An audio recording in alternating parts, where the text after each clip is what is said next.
Welcome to TCI Toronto's Condo Convos, casual chats about important condo topics. Today's topic is preparing for owners' meetings, notice requirements, and best practices. Listen in and be on your way to financial and social success in your condo. My name is Alex Young, and I'm a condo lawyer at Gardner Miller Arnold.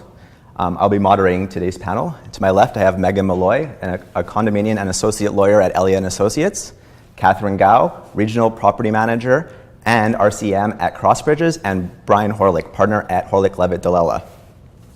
Before we jump in, I'm going to give a brief rundown of what we'll be talking about today. While the umbrella topic is notice requirements in the context of owner meetings, and time permitting, we'll be talking about quorum, voting, candidate disclosure, and a lot of important topics in that area. We're going to run today's session in a sort of rapid-fire Q&A style, but we're going to be interjecting with some anecdotes and tips and best practices, and hopefully we'll give a broad perspective on the topics. For those familiar with the Condo Act, we've been dealing with these new meeting requirements for over a year now. While we appreciate the government's first attempt at increasing transparency and communication to owners, there's definitely still a bit of a learning curve. So hopefully today we'll be able to alleviate some confusion if there is any. With that being said, our first question goes to Brian. How have notice requirements for owners' meetings, specifically AGMs, changed from the prior act to the amended act? Well, in the prior act, the act before the amendments, there was no preliminary notice requirement. You need to send out a notice of meeting. That notice of meeting had to be sent out 15 days before the annual general meeting.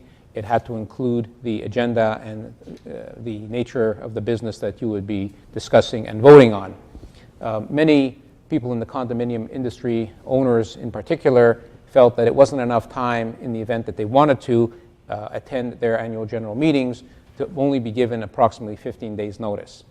Others felt that if they wanted to run for the board, they should be given an opportunity in advance to think about it, and in fact, there should be a requirement to have their names put into the meeting package, which was not the case prior to the amendments.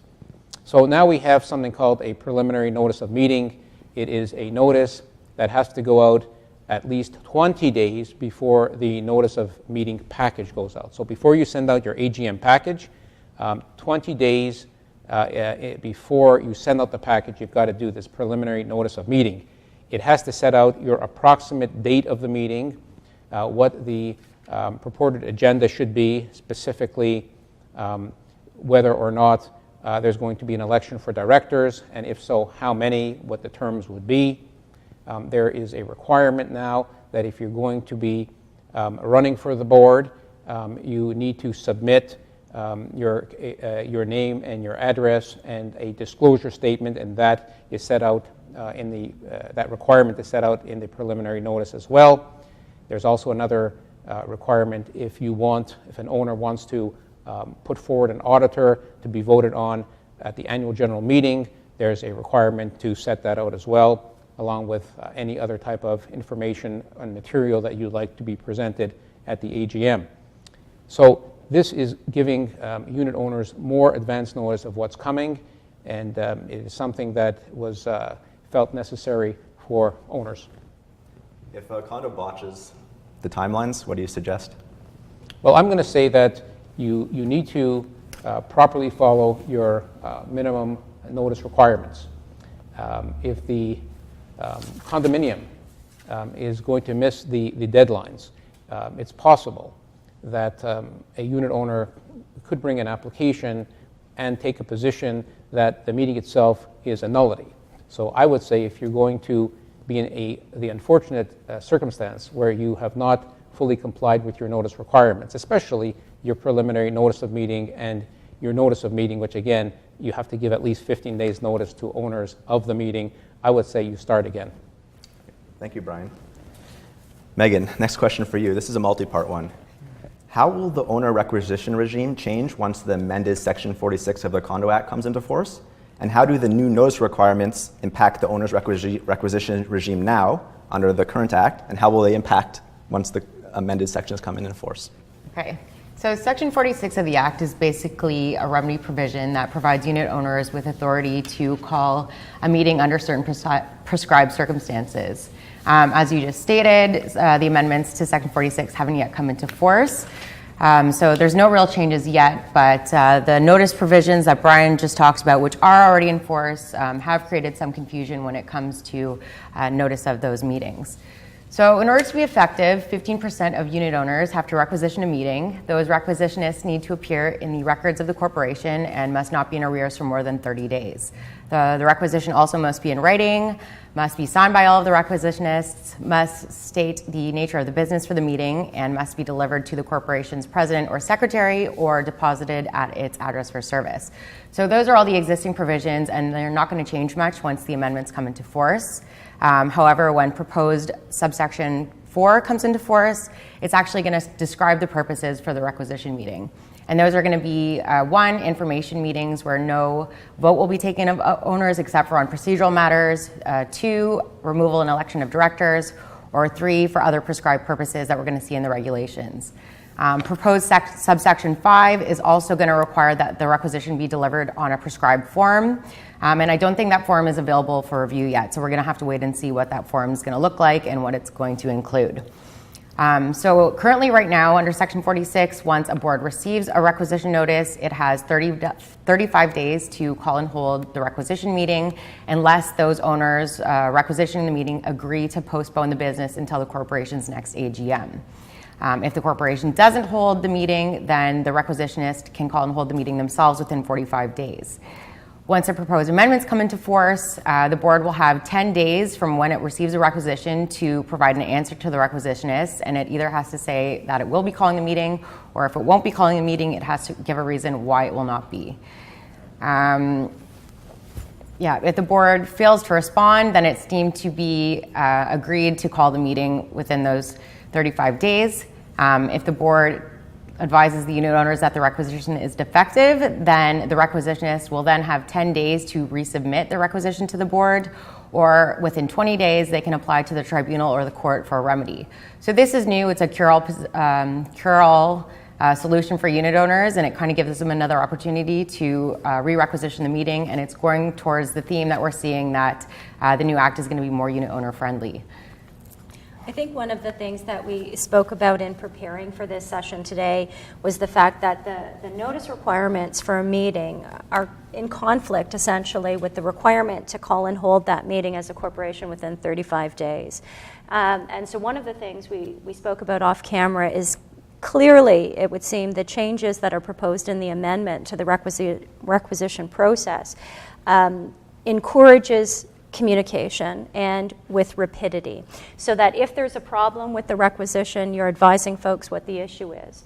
As a property manager, in advising your board, when you receive a requisition, I think you have to essentially consider it emergency. You have to move very quickly to take a look at what it is you've received, to validate whether or not you've got 15% of homeowners there, and to look at striking dates for setting that meeting.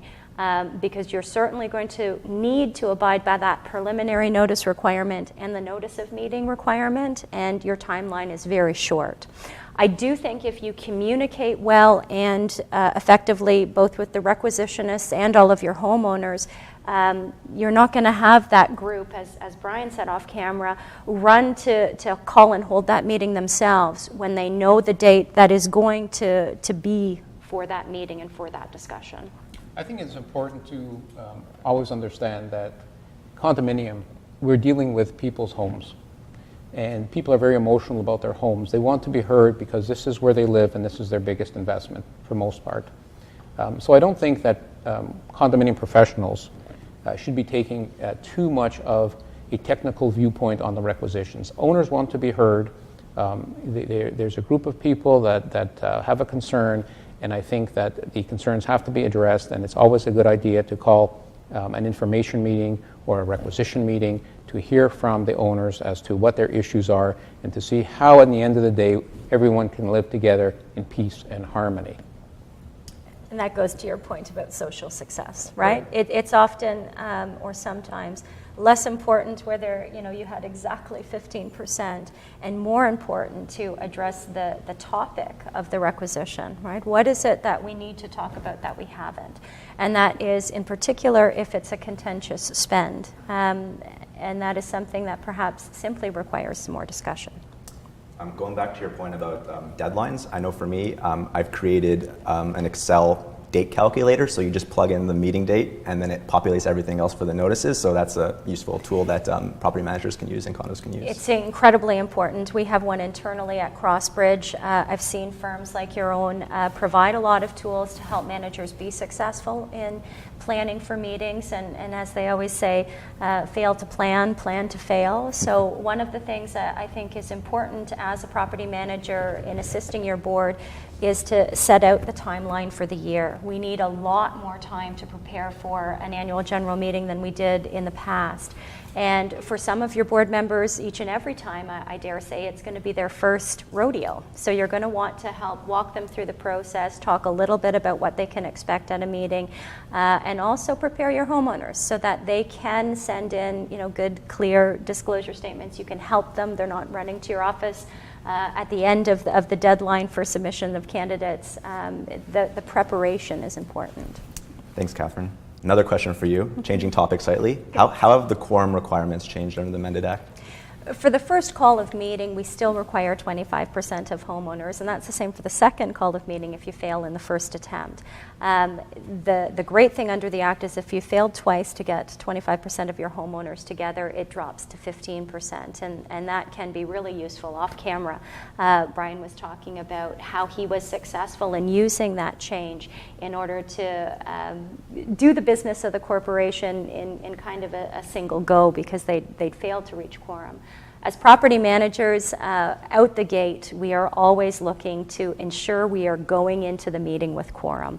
It's an incredible cost. It's a lot of time and effort for everybody involved, including your homeowners. And so if I can put a bee in everybody's bonnet, make sure that you're walking into the meeting with quorum wherever possible.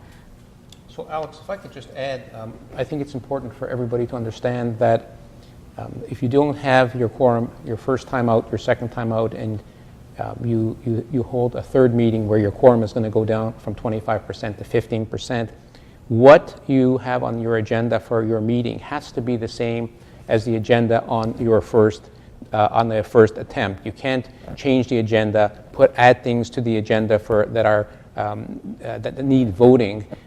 If it's different from the first agenda, it's got to be the same as the agenda item in your first meeting. We had a situation where we did not have quorum in a very large building first time out. We did not have quorum second time out.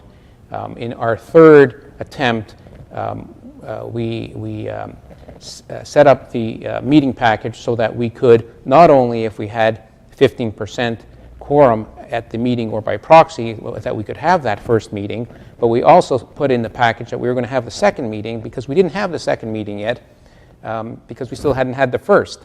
So what we said is that if we have 25% quorum requirement for our second, let's say the second AGM, if we had 25% of the people in person and proxy show up, we would have our AGM, our first AGM and our second AGM. If we only had between 15% of the people show up and less than 25%, we would only handle the first AGM.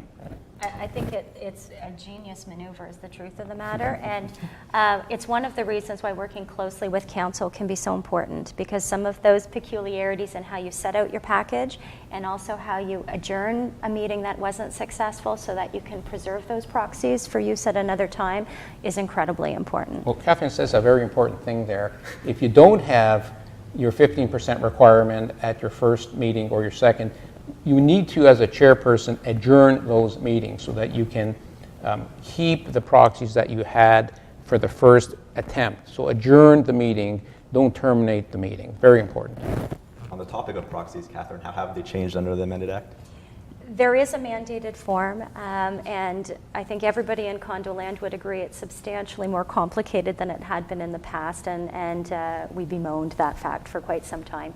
The other thing that has changed in the world of proxies is the fact that every homeowner is deemed to have the right to vote in secret, so that it isn't public knowledge which way they voted, for instance, with respect to the election of directors. The final thing, and I think it made some of us quite anxious, is under the Condominium Condominium Management Service Providers Act, we aren't permitted to inject ourselves into the election. And so that created some concern or anxiety about where that line lay and what our role could be in terms of ensuring we had quorum. And so I think having gone through this cycle with the new forms, at least once in every community, we're more comfortable with where those rules and where those lines lay. You do use the opportunity to collect proxies for quorum. Some of the tools that we have available to us, either from our companies or from law firms, are templates or samples that show homeowners, not using any of the people involved in their own elections, how to complete the proxy so that their intention is preserved.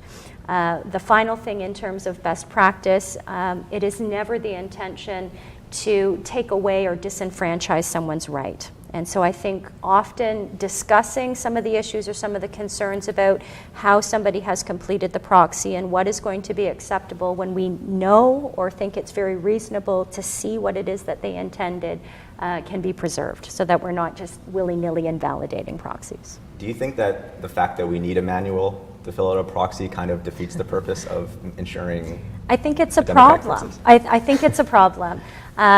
It's an unintended consequence of what I think was a well-intentioned one, and that was that they wanted homeowners to be able to see a similar form and be comfortable and familiar with it in every condominium they live in Ontario. The problem is for a lot of our homeowners, they've been going to annual general meetings in their own community for 30, 15, 10 years, and they had a one-page form that they were very comfortable with, and especially in communities that have been governed well, was clear, was concise, and this form was mind-boggling to them at 4 pages. And so folks, I think, did in the first go, they were afraid of making an error of commission, so they made one of omission. They didn't send in their proxy because they didn't want to accidentally do something they didn't intend. And I think we're becoming more familiar with them and more comfortable with them. One of the big changes, I think, for all of us in condo land is the fact that a homeowner can choose to have their proxy receive a ballot, listen to the candidates at the meeting, and make an informed choice with respect to the election of directors. And that was something that was not the case in the past. Thank you, Katherine. In the interest of time, we're going to skip the director disclosure section, so we're going to go on to our last question, and this is for everyone. Do you guys have any best practices tips for navigating these meetings, notice requirements, proxies, etc.? I do. Brian. Preparation. So you need to prepare in advance. You need to prepare your package in advance. You need to prepare all your facilities in advance. I think that it's a nominal cost to have your meeting package reviewed by your corporate counsel, by your condominium lawyer. And I think that goes a long way to preventing any type of issues, whether they are improperly drafting of the documents, improperly drafting of your agenda. And then the result of that is that you may have to start the process again. So start in advance and let your lawyer take a look at the package before it goes out. In terms of a best practice, one of the items that I think created a lot of stir, confusion, and concern in condo land was the preliminary notices inclusion of the opportunity for homeowners to include a suggestion with respect to the auditor, as well as meeting materials or items for the agenda. In general, those items are included only if 15% of homeowners support that. By way of best practice, many of the boards with whom I work acknowledge receipt of a request for an item to be attended to during the meeting, and they invite those people to be first speakers during the other business portion. And I think it's a really nice way to acknowledge the engagement of the community and at the same time be sensitive to time constraints at the meeting itself, as well as the cost of package mailing. Okay, and yeah, just to close off, I think reasonableness. Obviously, we're still navigating these new changes to the Act, and there is still a lot of confusion. So I think that for boards, the best thing that they can do, if they're not really sure, there is still some confusion about timing, is to handle everything reasonably. Nothing's going to be perfect at this stage, but we are moving in the direction where everything is going to be more owner-friendly. So if you do receive a requisition notice, don't take it as an insult. Try and work with the owners in order to improve the community for everyone. So. Thank you guys for a lively conversation. That's all we have. Condo Convos signing out.